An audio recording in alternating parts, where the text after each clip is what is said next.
In this IOR unit, you're going to learn how to design and build effective RPO and MSP solutions. You're going to learn what the contractuals and the commercials should look like to generate sustainable commercial success. And you're going to learn how to replicate good practice and avoid the pitfalls. Hello, my name is Graham Snuggs. What right do I have to comment on MSP and RPO solutions? Well, in the mid-90s, I left a role as a regional personnel manager, and for the past 17 years, I've been involved in leading and designing RPO and MSP solutions. I've worked for large organisations like Hayes plc, Reed Consulting and DePaul Consulting, and I've been responsible for contracts up to £250 million worth of client spend per annum and 130 staff. I'd like to share with you what I've learned about RPO and MSP during that time. This IOR unit should prove to be invaluable to a wide range of people. Maybe you're an RPO MSP provider looking to give your staff more knowledge of the business and their contribution to it. Or perhaps you're a recruitment agency that has clients who would benefit from an RPO or MSP solution. You could be a recruiter, in-house or agency, or other stakeholder who wants to understand these offerings. You could be an employer with an existing contract for or are thinking of outsourcing some or all of your resourcing services. You might just be considering joining an RPO MSP provider and want to be more knowledgeable on the topic. Whatever it is, course content will be of value to all of these groupings and more besides. There's something here for everybody involved in recruitment. Here are 7 questions I frequently encounter that would mean you're in the right place to get answers. I'm in RPO and MSP provision and our solution has become a little bit stale. How can we freshen it up? I'm in a recruitment agency supplying to employers via several RPO and MSP providers. Why is it always so painful and how can we get to a better place? Why do RPO and MSP providers do the things they do?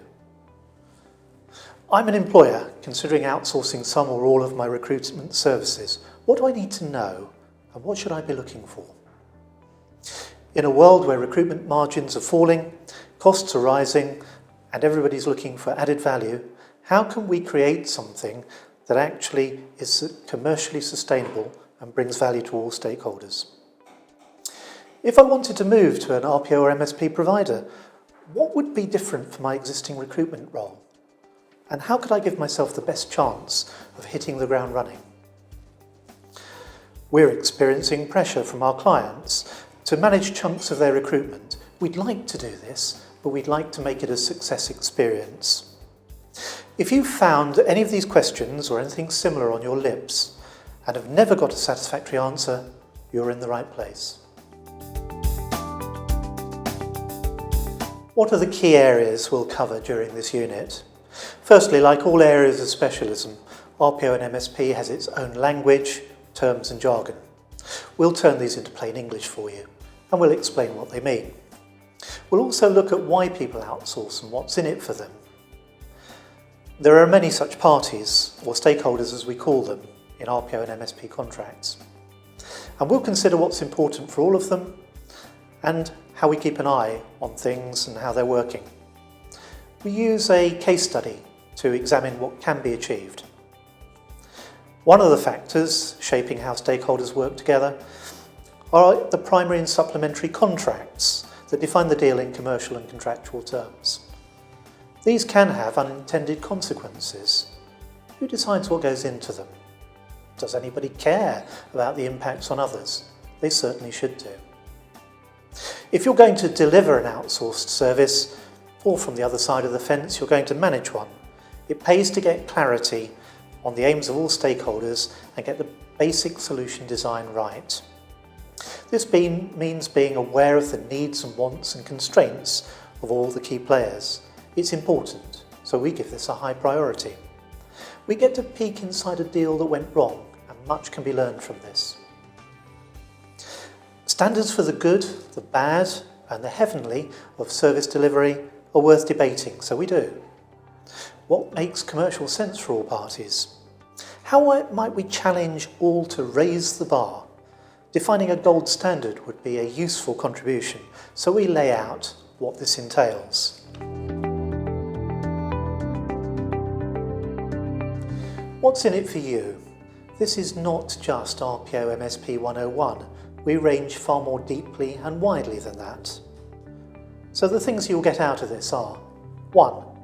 You'll gain a clear understanding of what RPO MSP solutions are and how to make them work. 2. You'll learn what good looks like, so this can be achieved. 3. If you're thinking of going into RPO MSP in any way, you'll have a sound foundation to make sense of that space. 4. If you already have RPO or MSP solutions, it'll give you some fresh thinking. 5. You'll learn from the successes and mistakes of others, so you can replicate the former and avoid the latter. 6. You'll get a better steer on if RPO and MSP solutions are for you as a consumer, a provider, or a candidate. 7. It'll help you understand the commercials, the contractuals, and the consequences of RPO and MSP deals, and assist you in avoiding the perils and pitfalls that can be present. If you're interested in RPO or MSP in any way, then this is the unit for you. Come and take a fresh take on this world with the IOR and me. We're looking forward to working with you, so book now.